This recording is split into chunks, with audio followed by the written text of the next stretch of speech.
কিন্তু একজন মহিলা, দায়িত্বশীল মহিলা, যে নিজেকে বাংলার দিদি বলতে পছন্দ করেন, দিদি বলে মানুষ দেখলে হাততালি দিতে শুরু করে, তা সে যখন অহরহ মিথ্যে কথা বলে, সেই ডিগ্রি দিয়ে শুরু হয়েছিল বাংলার মাননীয়ার, আমি আর পুরনো ইতিহাসে যাচ্ছি না, সে যখন মিথ্যে কথা বলে না, খুব কুৎসিত লাগে। এটা কুৎসিত দুর্বিনীত মানসিকতার একজন প্রশাসককে বাংলা পেয়েছে, আর কিছু লোক দিদি দিদি বলে হাততালি দিয়ে যাচ্ছে, মুখপাত্রকে দিয়ে বলাচ্ছে বেস্ট করেছে, আর নিজে বসে মিথ্যে কথা বলছে যে ডিপ্রাইভ টিচার্স অ্যাসোসিয়েশনের সভা 7 তারিখে। এই সংগঠন কাদের?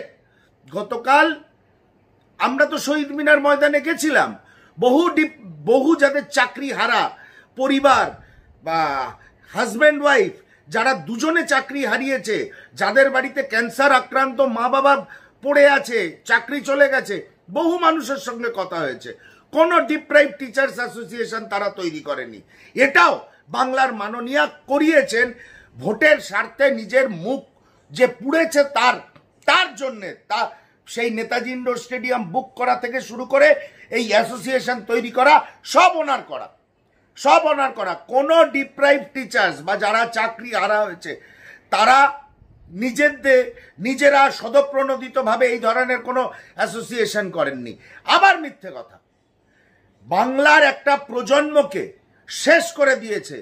শিক্ষা, চাকরি, এগুলো হচ্ছে সমাজের মেরুদণ্ড, সেটাকে ভেঙে দিয়েছে ওই মহিলা। বসে এখন আবার মিথ্যে কথা বলছে, আর ওই মুখপাত্রকে দিয়ে প্রতিদিন বিকেলবেলা কাউন্টার করাচ্ছে বিরোধীদের। অত্যন্ত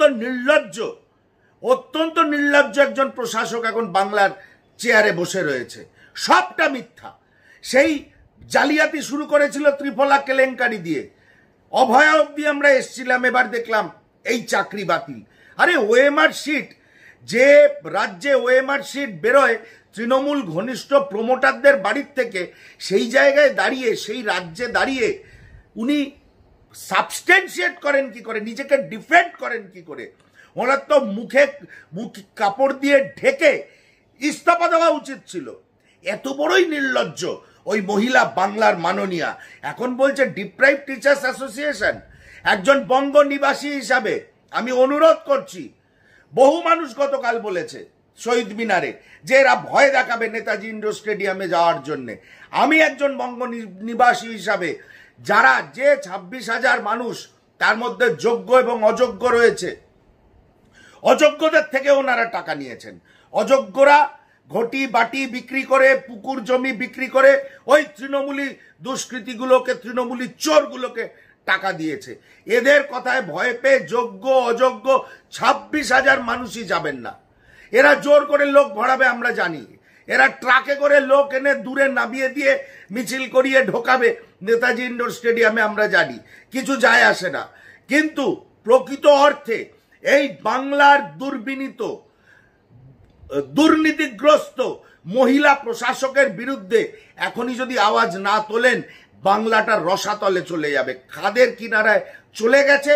এরপর পড়ে যেতে আর কোনো বিশেষ সময় বাকি নেই।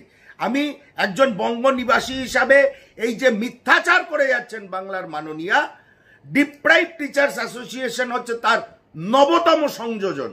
ডিপ্রাইভ টিচার্স অ্যাসোসিয়েশন, যার সভা উনি ডেকেছেন নেতাজি ইন্ডোর স্টেডিয়ামে। উনি শুনে কি করবেন?